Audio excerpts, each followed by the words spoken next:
Bayangkan berdiri di kaki sebuah gunung yang tidak hanya tinggi tetapi hidup. Tanah di bawah kakimu bergetar, udara terasa berat, seolah dipenuhi sesuatu yang tak terlihat namun nyata. Langit di atasmu bukan biru tetapi gelap, pekat, seperti ditelan oleh awan yang berputar, lalu kilat menyambar. Bukan sekadar cahaya, tetapi seperti robekan di langit itu sendiri. Setiap kilatan diikuti gemuruh yang mengguncang dada, bukan hanya terdengar tetapi terasa. Gunung Sinai tidak diam. Ia bergetar, berasap, dan dipenuhi kehadiran yang tidak bisa dijelaskan dengan kata-kata biasa. Ini bukan sekadar fenomena alam. Ini adalah perjumpaan. Bangsa Israel berdiri dari kejauhan. Mereka tidak mendekat. Mereka tidak berani. Bukan karena kurang iman, tetapi karena mereka menyadari satu hal. Mereka sedang berhadapan dengan kekudusan yang murni. Sesuatu yang tidak bisa disentuh sembarangan. Sesuatu yang tidak bisa dinegosiasikan. Dan di tengah semua itu ada satu orang yang dipanggil naik. Musa. Ia tidak membawa senjata, tidak membawa perlindungan, hanya membawa ketaatan. Langkahnya menuju puncak bukan sekadar perjalanan fisik, tetapi perjalanan menuju hadirat yang mengubah segalanya. Semakin ia naik, semakin tebal awan itu. Suara menjadi lebih keras, kilat semakin dekat. Gunung itu seperti menolak kehadiran manusia, namun sekaligus memanggilnya. Ini adalah paradoks ilahi.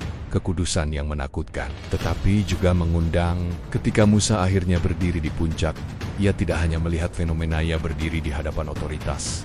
Bayangkan momen itu, tidak ada penonton, tidak ada dokumentasi manusia, hanya seorang manusia. Dan di tengah gemuruh itu, sesuatu terjadi, bukan dengan suara lembut, bukan dengan simbol samar, tetapi dengan ketetapan. 10 perintah, bukan sekadar aturan, bukan sekadar hukum sosial. Ini adalah fondasi hubungan antara Tuhan dan manusia. Sebuah deklarasi tentang siapa Tuhan itu. Dalam visual sinematik, bayangkan batu yang dingin dan keras, tetapi di atasnya terukir kata-kata yang hidup. Setiap huruf seperti terbakar oleh otoritas ilahi. Setiap garis bukan hanya ukiran, tetapi pernyataan kekal. Dan Musa tidak hanya melihatnya.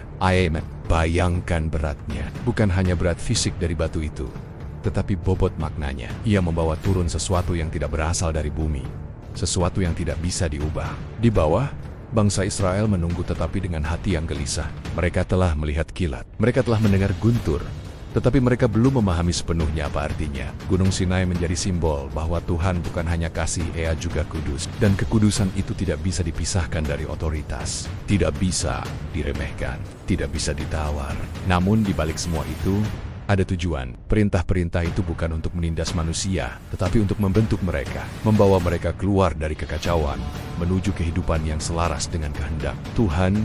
Setiap dentuman guntur bukan hanya suara tetapi penegasan. Setiap kilatan bukan hanya cahaya tetapi peringatan bahwa hidup bersama Tuhan bukan perkara ringan. Ini menuntut ketaatan.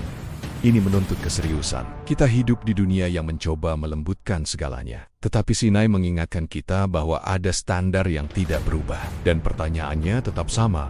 Apakah kita masih memiliki rasa gentar itu? Apakah kita masih memandang kekudusan sebagai sesuatu yang serius? Bayangkan sekali lagi gunung itu, gelap, bergetar, dipenuhi api dan awan.